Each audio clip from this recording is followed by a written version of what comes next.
kita masuk pada proses kegiatan praktikumnya, di mana di sini tadi kita akan melaksanakan praktikum atau melihat bagaimana reaksi dari tumbuhan putri malu yang akan dilakukan secara dua gerakan, yaitu gerakan secara seismonasti dan diktinasti. Yang pertama di sini kita akan melihat bagaimana reaksi tumbuhan putri malu secara seismonasti dulu, yaitu dengan 3 gerakan, yaitu gerakan lembut, gerakan sedang, dan gerakan kasar. Nah, di sini mari kita lihat bersama bahwa kita akan melihat dengan gerakan sedang dulu atau gerakan lembut. Nah, di sini terlihat jelas bahwa dengan gerakan lembut tadi si putri malunya secara berlahan mengatupkan daun-daunnya.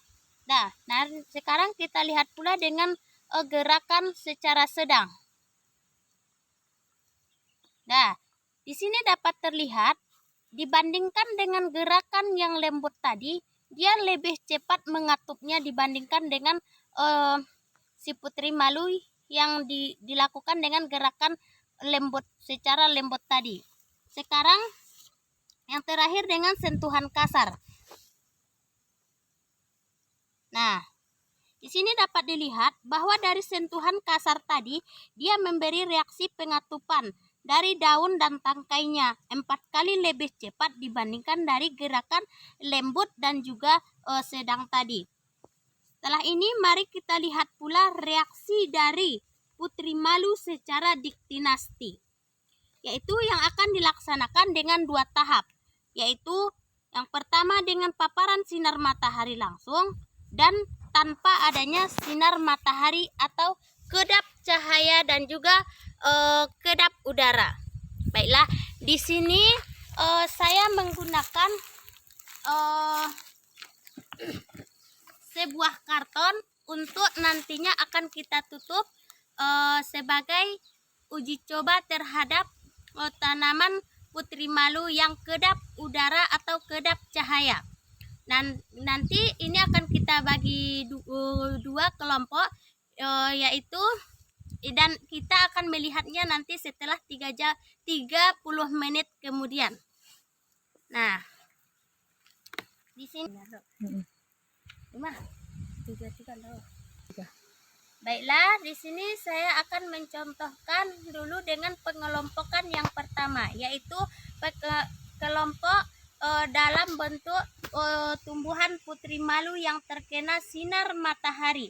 Di sini dapat kita lihat bersama bahwasanya tumbuhan putri malu yang terkena sinar matahari di sini dia tumbuh daun-daunnya mekar sempurna, tidak ada yang layu satupun, karena dia mendapatkan pencahayaan sempurna atau pencahayaan sempurna dari sinar matahari tersebut.